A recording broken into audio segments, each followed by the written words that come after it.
When it comes to economic benefits, if you support your local farm or your local producer, you create local jobs. The money stays within your community.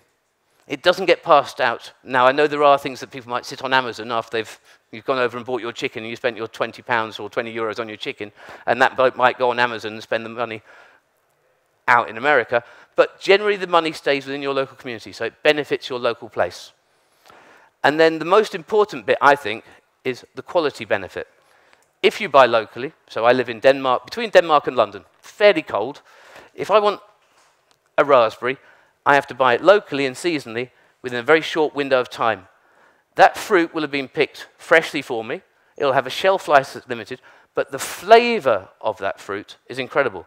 So when you buy an avocado and it comes into the UK from South Africa, that avocado has never seen the sun. It's never been ripened properly. It arrives and then they fake its maturation. They fake its ripening. And that avocado never tastes as good. It's that sort of like holiday thing that you have when you go away and you taste something that's been a peach in the south of France. I've never had a peach in England that tastes anywhere like a peach in the south of Europe because we can't get them. They're picked unripe and they're shipped to us at great expense. So if you buy locally and only locally, you will get better quality ingredients. The only thing you have to do is sacrifice being able to have asparagus in January, if you live in England, and strawberries in January. But if you wait till June, that strawberry will taste all the better. If you wait till May, that asparagus is all the better. Blimey, the next tequila shipment's arriving in.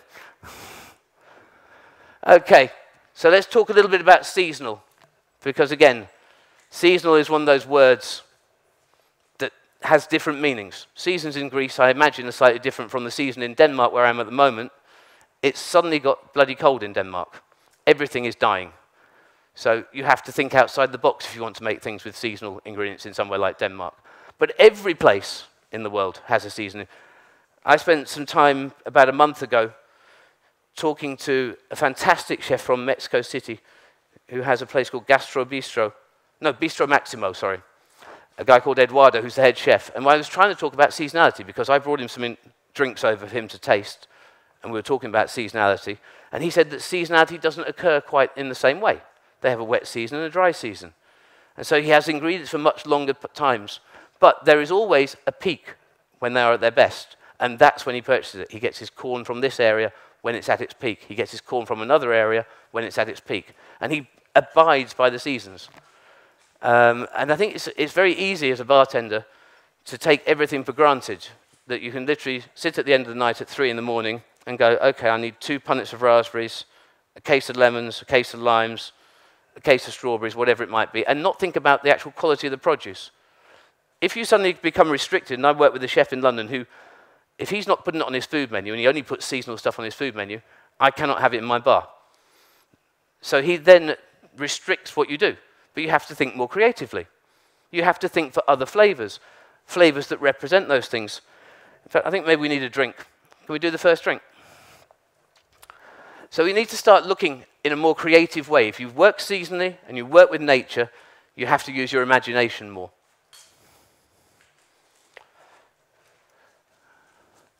So, as it says there is a perfect point at which it is time to pick any fruit or vegetable. That is not only for its taste, but it's also for its nutritional value. When that fruit is at its peakness of ripeness, its nutritional value is better than at any other time.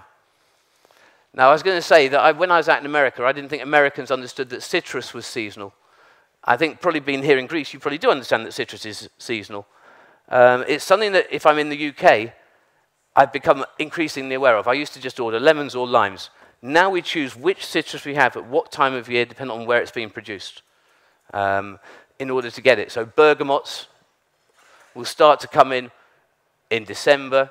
Seville oranges or bitter oranges will come around the same sort of time. And then we look at methods of using those ingredients and preserving them for the coming months, which is how you would have traditionally done it. So this gentleman, we'll talk about foraging. Because it's something that's very close to my heart, and I think some of you may have been to presentations I've done before. I truly believe that foraging isn't limited to people who live in the countryside. You can do it in an urban environment.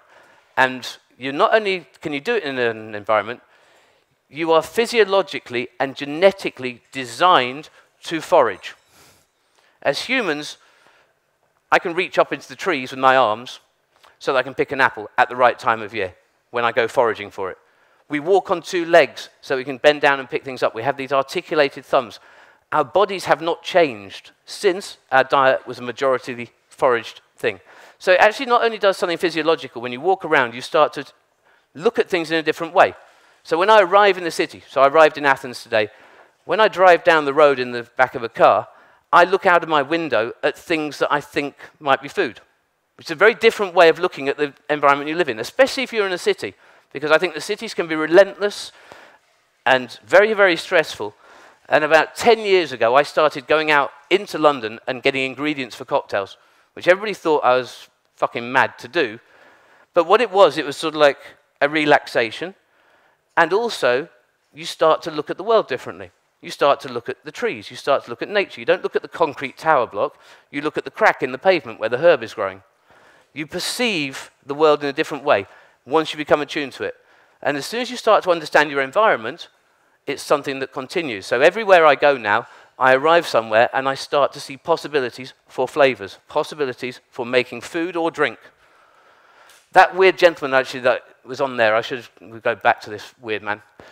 He's based out of New York, and I did some foraging in New York about 4 or 5 years ago, and I was doing some classes with bartenders, and we went out with this person, and he looks like the archetypal person who would be doing that. And he is absolutely bonkers. He's been arrested on multiple occasions for stealing things within New York because it's private property, and he's not supposed to do it. But he's an absolutely fantastic guy who takes you around Central Park, and there are, within these sort of like urban areas, there are plenty of ingredients to use in drinks. So let's continue onwards. So there we go. Foraging, it's a natural skill. It's second nature to us. We just need to start doing it. And again, as I say, it's very difficult when you start to do it, but once you've started, you become slightly hooked on it. As I say, I live in Denmark and London, and I spend a lot of my time just looking for things to use in drinks. Prior to the Middle Ages, foraged food would have been something like 75% of our diet would have been foraged, whether that's something that you hunted or whether that's something you picked as a vegetable. And then during the Middle Ages, these sort of like dirty little weeds that grow in the cracks in the pavement became seen as a low-status item. So if you had any affluence, you would decide to have imported goods or expensive goods, and therefore you'd import your spices. You'd import sugar. You wouldn't use the natural sweetness in the products you could get around you. You wouldn't use the natural flavors that exist in some of the herbs that exist here in Greece. They exist in the Nordic regions. You can get the flavors of cloves. You can get the flavors of nutmeg from natural ingredients within Europe. But because it became a low-status item, it was resigned to the poor, and therefore the rich ignored it, and therefore it dropped out of usage. It also became out of usage as something, as soon as we became an urbanized culture, we didn't really start to have these things. I should talk a little bit about the drink that you have, because every drink that we're going to have tonight has either something foraged or seasonal or local. Foraged and seasonal and local to me at the moment is Denmark. So what you've got in that drink is you've obviously got the platter in there. You've got some pine. Now pine has some really wonderful citric notes to it. And we use pine in drinks, we use pine in food. It particularly goes well with tequila. So you've got a little infusion of pine in there, and then the other one is lemon verbena, which we've got in there as well, which gives the citric note. And then it's actually different layers of apple. So I didn't want to put any citrus in here. I wanted to prove that you could make drinks without citrus that have a balance of sweet and sour. So the acid in it comes from a combination of malic acid, which is derived from apples, plus it comes from cider vinegar. And it's a cider vinegar. The guy who actually set up Noma, Klaus Meyer, has now got a distillery making vinegar in Copenhagen. So it's using his apple vinegar. And then the sweetness in it comes from apple molasses, which is you boil down your apple juice until you actually keep all the sweetness in it. And it's like a maple syrup but made out of apple. And it's just these layers of flavor. So that when you're building drinks, it seems slightly contradictory that if you want an apple-flavored drink, that you'd put a lemon in it, because they have different chemical compounds. There is natural acidity in your apple juice, but it doesn't come from citric, it comes from malic. So you'd actually put malic in to keep that malic layer. So you layer flavors of the similar thing, and then contrast with the other bits. So if you want the citric note, you actually get it from the pine, and you get it from the herb, the lemon verbena, not from adding lemon or lime. Very, very easy drink to make.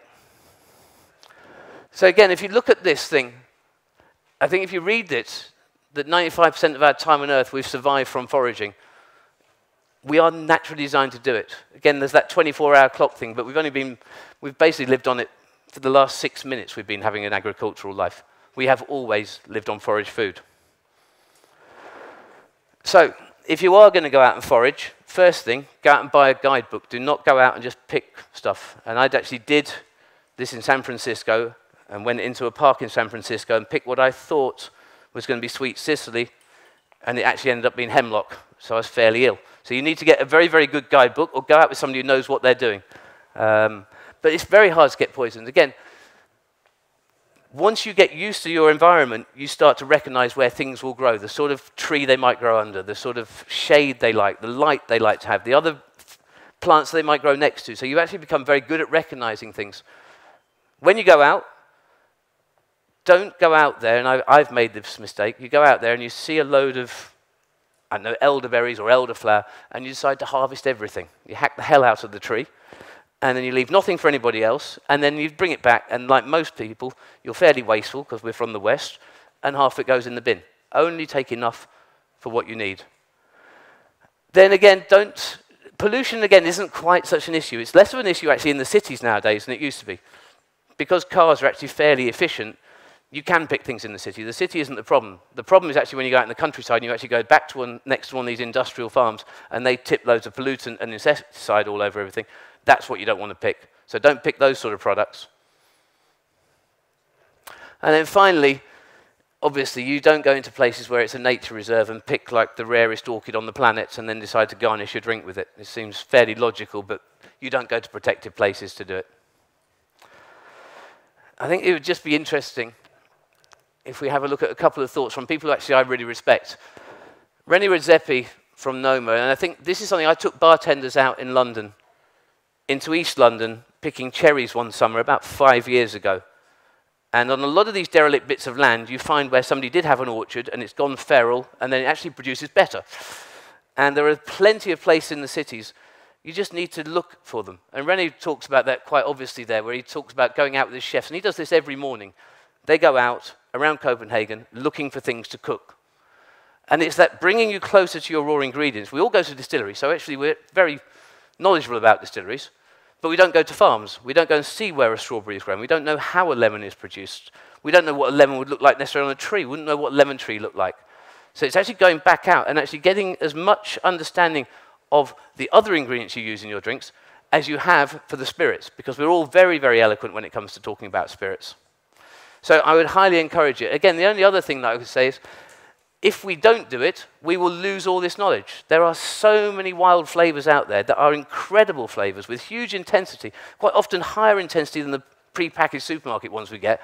And if we don't do it, we'll lose this knowledge. So I think we really need to do it.